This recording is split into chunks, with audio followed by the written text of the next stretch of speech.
All right, today we're going to tackle a question that honestly haunts even the most successful companies out there. We're diving into the big ideas from Clayton Christensen's incredible book, The Innovator's Dilemma, to try and solve one of the biggest mysteries in the business world. So, here's the big question. Why do these amazing companies that do everything right, they listen to their customers, they invest in the best technology, they chase profits, why do they so often just collapse when a new wave of innovation hits?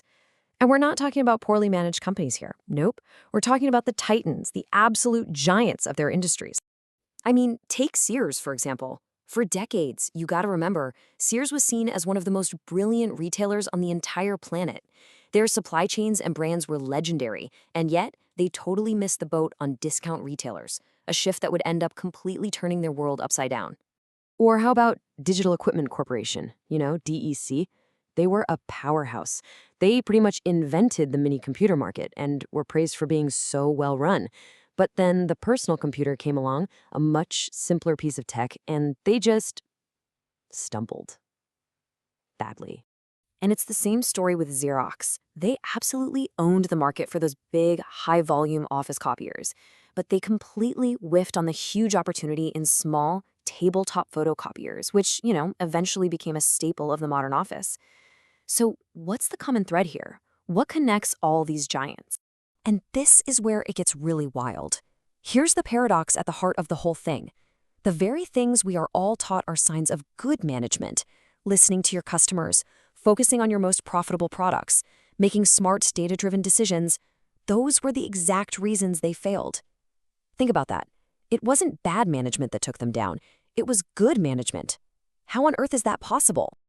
Well, to unpack this, Christensen gives us this brilliant framework. He says, look, we have to stop thinking about innovation as just one thing. There are actually two fundamentally different types: sustaining and disruptive. Okay, so first up, you've got sustaining technologies. This is the stuff we all think of when we hear the word innovation. It's all about making a good product even better for your best customers, right? A phone with a slightly better camera, a car that gets better gas mileage, a TV with a sharper picture. It's predictable, it's profitable, and it's what big successful companies are amazing at. But then you've got disruptive technology, and this is a totally different beast. These new ideas often look, well, worse at first, especially if you judge them by the standards of the main market. They're simpler, they're cheaper, they're more convenient. They don't really appeal to the fancy, high-end customers of the big companies, but they find a little foothold with brand new customers or way down at the low end of the market. The difference really pops when you put them side by side like this. Sustaining innovation is about making better products for your best customers, which means higher profit margins. Disruptive innovation is about creating new markets with a product that's actually worse at first, targeting new folks for lower margins. It's pretty easy to see why any well-run, successful company will look at this chart and say, yeah, we'll stick to the left column things. Okay, and this graph explains everything. This is how disruption just creeps up on you. The established tech, it improves at a steady pace, right? Just enough to keep its best customers happy. But that disruptive tech, it starts way down at the bottom, not really good enough for anyone in the main market. But here's the kicker. Its rate of improvement is way, way faster. And eventually, that disruptive line crosses over, it becomes good enough for the mainstream market, and it catches the established leaders totally off guard. So that brings us right back to the core dilemma, doesn't it? Why do smart, rational, totally capable managers let this happen over and over again? Why do they just watch as these seemingly crummy little products sneak up and steal their entire market from under them? And the answer is their own recipe for success becomes a trap. I mean, first, these disruptive products have way lower profit margins. Why would you chase pennies over here when you're making dollars over there? Second, the initial markets are tiny. They're super exciting for a little startup, but for a giant corporation that needs huge growth every year, they're just a rounding error. And maybe most importantly, their best, most profitable customers tell them flat out, we don't want that new thing. It isn't good enough for us. So from the inside, the decision to ignore it seems completely 100% logical. All right, let's make this concrete. Let's look at how this plays out in the real world with a really powerful case study from the book, The Big Battle Between the Giant Integrated Steel Mills and These Little Upstarts Called Mini Mills. So you had the incumbents, these massive steel mills making perfect, high-quality steel for big-shot clients like car companies. Then along come the mini mills, The only thing they could make was cheap, low-quality junk steel, good for basically one thing: rebar.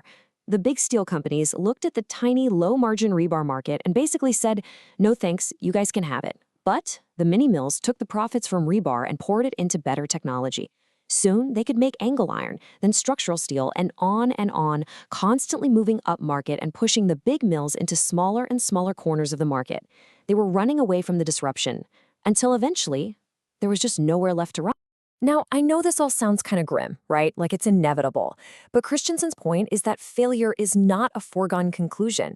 If you can actually understand these powerful forces that are at play, you can learn to work with them. It's not about just trying harder, it's about being smarter.